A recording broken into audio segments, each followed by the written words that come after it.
Shalom, shalom, peuple de Dieu. C'est votre bien-aimé, l'évangéliste Adonila du Texas, de la communauté United Church. Nous bénissons encore Dieu pour la grâce, pour la faveur, l'opportunité qu'il nous accorde encore ce matin. Vivre, c'est la grâce de Dieu.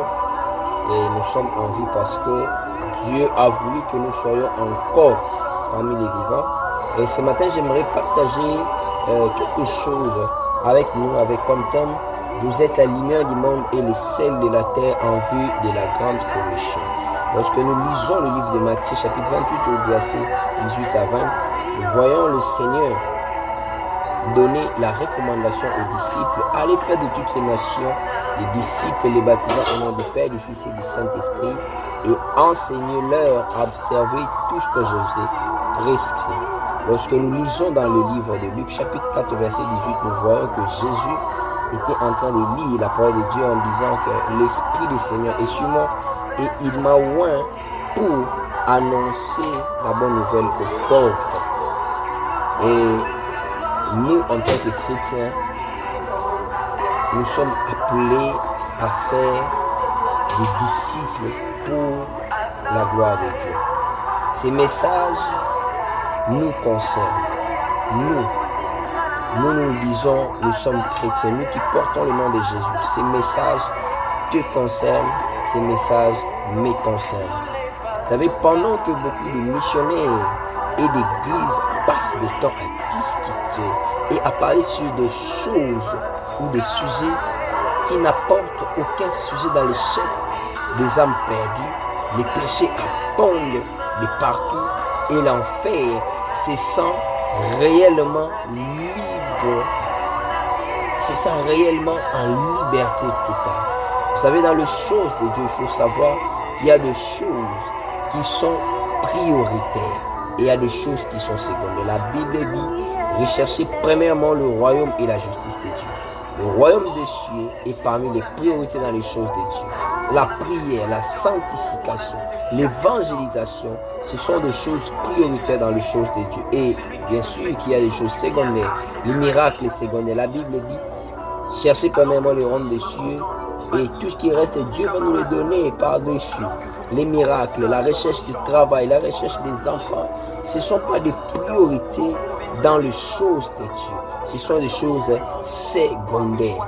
L'évangélisation est l'une des priorités dans les choses de Dieu. Et nous, en tant qu'enfants de Dieu, nous devons évangéliser. Évangéliser veut simplement dire prononcer ou proclamer la bonne nouvelle, la parole de l'évangile. Et lorsque le Seigneur nous dit: allez faire de toutes les nations des disciples, et nous verrons dans Matthieu 28, Jésus dit ceci, que tout pouvoir m'a été donné dans les ciels et sur la terre. Quand le Seigneur nous dit d'aller faire des disciples, cela veut dire que Dieu nous dit indirectement que le pouvoir qui m'a été donné, je vous le donne afin de dépeupler le royaume du ténèbre et peupler mon royaume. Et la mission de tout chrétien, la mission qu'on a, ou la mission de l'Église, c'est de peupler le royaume du ténèbre et peupler le royaume des lumières, qui est le royaume de notre Seigneur Jésus-Christ.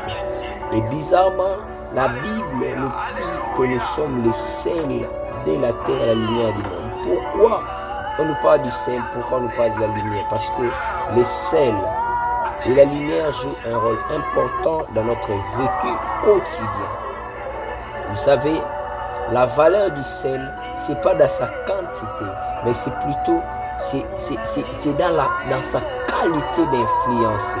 Nous, en tant que chrétiens, nous devons influencer le monde. C'est-à-dire, lorsqu'on nous dit que vous êtes le sel de la terre, la lumière du monde, ça veut dire que tu dois être utile pour la grande commission. Nous devons porter des fruits. Nous devons aider l'œuvre de Dieu à avancer. Nous devons être là pour aider l'avancement du royaume des cieux. Nous devons être là pour l'avancement du royaume des dieux. Nous devons être les témoins de Jésus. Jérusalem, dans notre quartier, dans notre entourage. Cela est vraiment important. Et nous verrons une chose, que aujourd'hui, l'Église dort. L'Église a oublié sa mission. La mission de l'Église n'est pas nécessairement de faire des gens des millionnaires. La mission de l'Église n'est pas que les gens viennent pour avoir des mariages, des promotions, des enfants. Mais la mission de l'Église, c'est de peupler le royaume du ténèbre, de les amener dans le royaume de lumière, afin que nous puissions nous préparer pour le retour de notre Seigneur Jésus. Et lorsque Jésus nous envoie, Jésus veut seulement que toi et moi, nous puissions être les collaborateurs, son collaborateur dans l'œuvre. Jésus a besoin de toi pour aider son œuvre à avancer. Dieu a créé le monde, l'univers, tout ce qu'il a pour leur faire. Il n'a pas eu besoin de quelqu'un, mais seulement il a confié à Adam la charge de dominer sur tout ce qu'il a créé. Tu es utile pour l'avancement de l'œuvre de Dieu. Vous savez, à Ninive, on ne se tait pas. À Ninive, on proclame la parole de Dieu. Aujourd'hui, le monde accepte des choses que la Bible interdit. Mais nous, chrétiens, nous dormons. Nous ne parlons pas. Nous restons silencieux face à tous ces problèmes. Aujourd'hui, nous sommes peut-être riches. Nous avons de belles voitures, de belles maisons, de beaux vêtements. Mais nous sommes sans influence par rapport aux apôtres de l'Église primitive. Ils n'avaient pas peut-être beaucoup d'argent, des moyens que nous avons aujourd'hui. Ils ont propagé la parole de Dieu. Ils ont proclamé la parole de Dieu. Tu es un enfant de Dieu.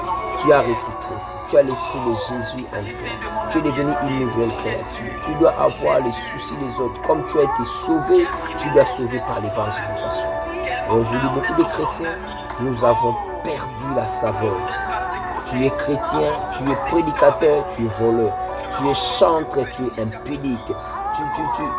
Tu es protocole, mais tu es sorcier. Bien-aimé, on ne peut pas être dans le royaume de la lumière à la fois et dans le royaume des ténèbres aussi. Non. Les chrétiens, nous avons perdu la saveur. Il est temps que l'Église s'élève, proclame la bonne nouvelle. Parler de Jésus dans notre entourage, dans notre travail, parler de Jésus. Il y a des gens qui veulent entendre cette bonne parole. La parole de l'Évangile, la parole de Jésus. Il faudrait que les âmes soient sauvées.